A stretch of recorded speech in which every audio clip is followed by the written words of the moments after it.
So students, it's our process control 2 lab.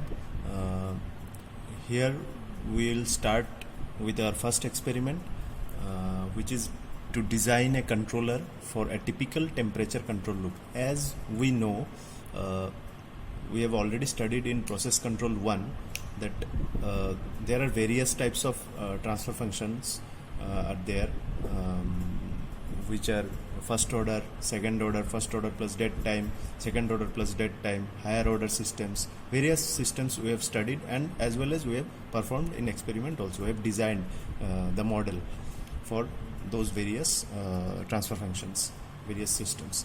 So now we'll go for designing a controller.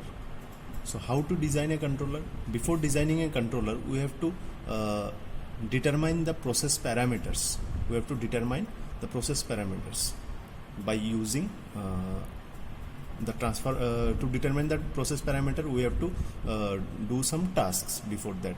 So we will start with our first experiment, that is temperature control loop. We will take a simple typical temperature control loop, and we will determine the process parameters. Along with the process parameters, we will further design a controller.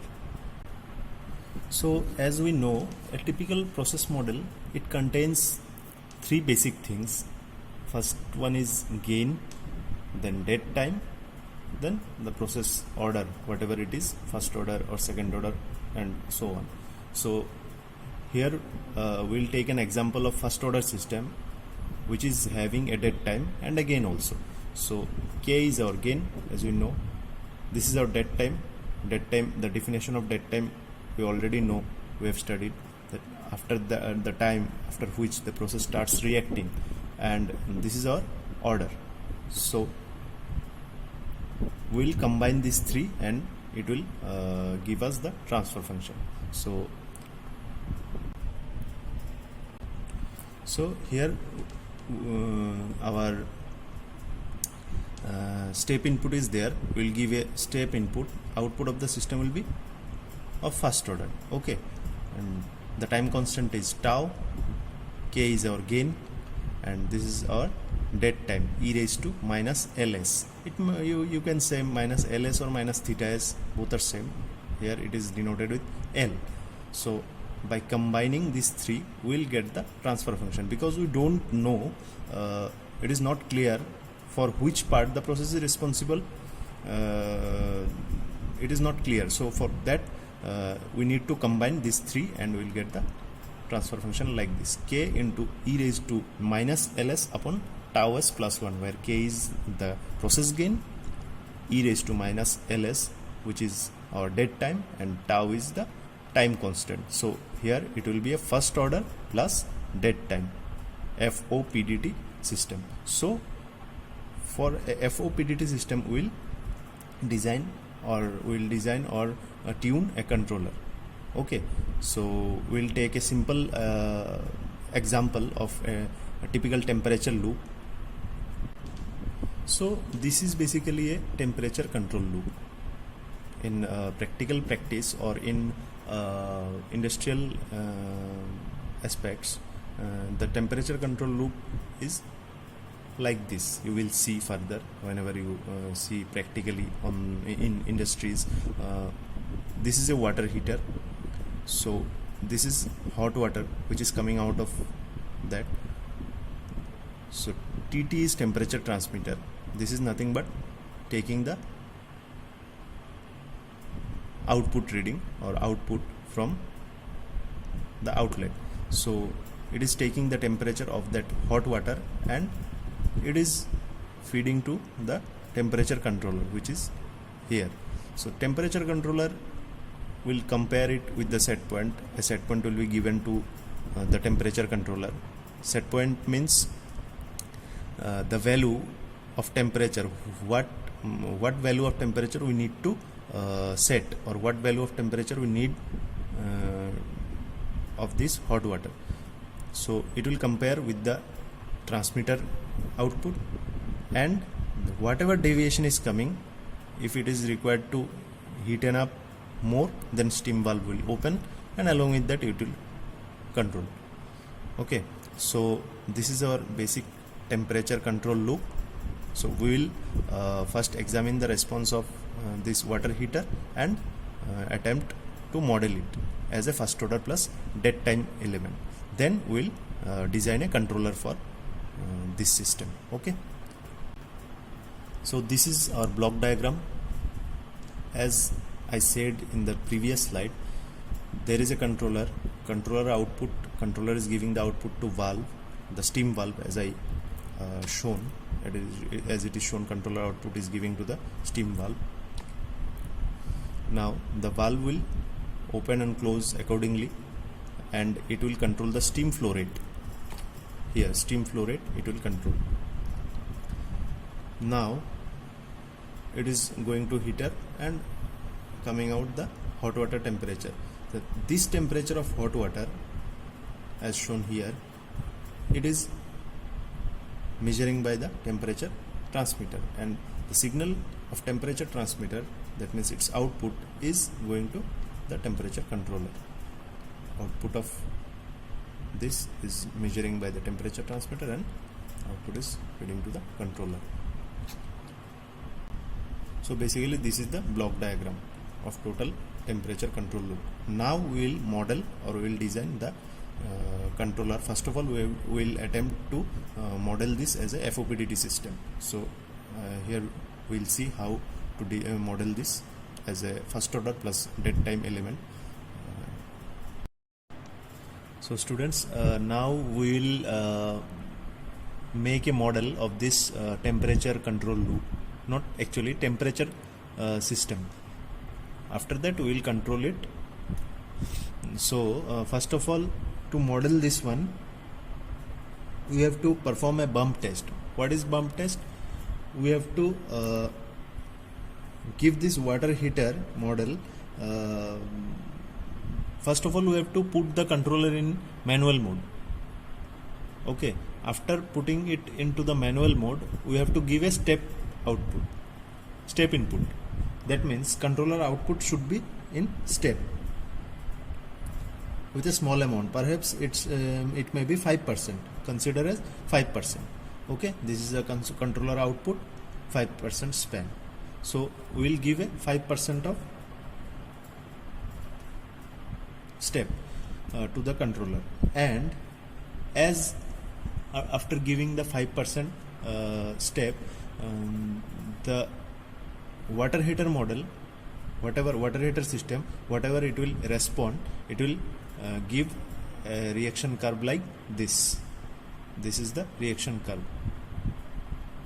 You just go to the MATLAB Simulink library and perform this one. This is actually we have done actually. So you can check this in MATLAB, also MATLAB Simulink library. Just give a 5% of step, 5% span. Here it is shown. The controller output should be in percentage span. Here we have taken a percentage span of 5%, and accordingly the process reaction curve will appear like this. This is your process variable, that means your temperature. Okay, this is your temperature, that means your water heater system. So now we have to determine various values like K, L, that means dead time, K, that means gain, and tau, that means time constant. These three if we determine, then only we will get our transfer function. Here we have already determined the values, so I am telling you how to determine. First of all, gain is what? Change in output, that means output is our temperature. Change in output divided by corresponding change in input. Input is our controller output. Our controller output is input here. So for this example, our K is 1.2. Okay, so K is here 1.2. Now to find the approximate effective dead time means we have to find out L. We draw a line. that is tangent to the reaction curve. See, it is the tangent to the reaction curve at the point of inflection. Point of inflection means where the slope is greatest. The slope should be greatest. At that point we have to take this tangent. Okay. So here it is 21 seconds. How?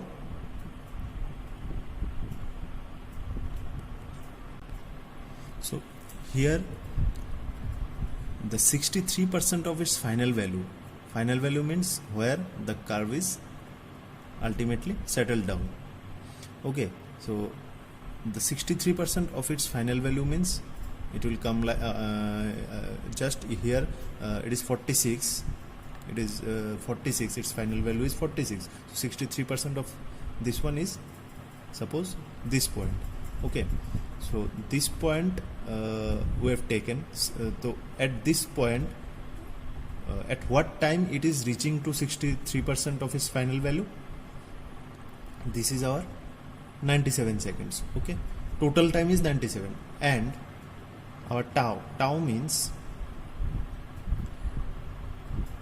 from this point where the curve starts rising, where the slope comes, and so here the end of the approximate dead time, that is 21 second.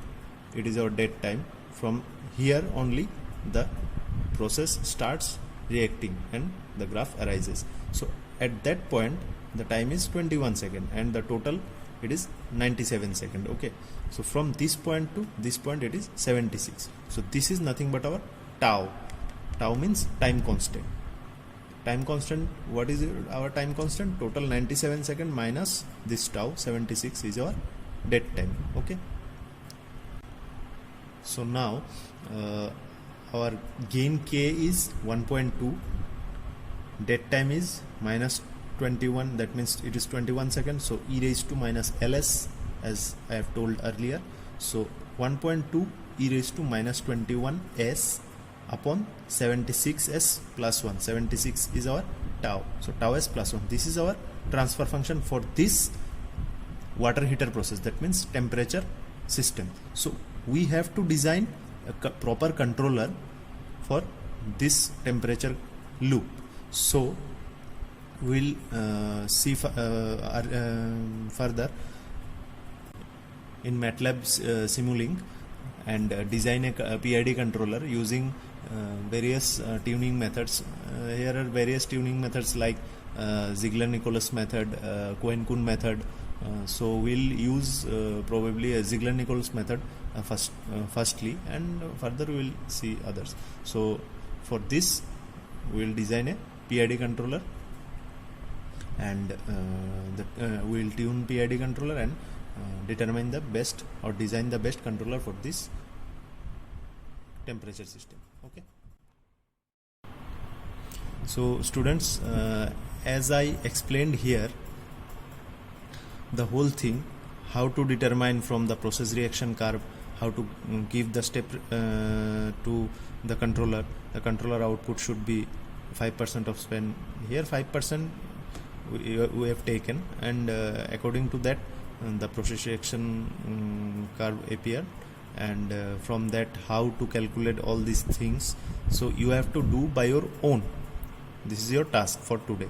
So you have to do by your own. From this curve you have to calculate all these things, and after that we'll start tuning. So this is your task. Just do this and determine the values and model this FOPDT. Just do this and model this temperature system, and after that show this on next week. Then we will proceed further and we'll show you how to tune this. Okay.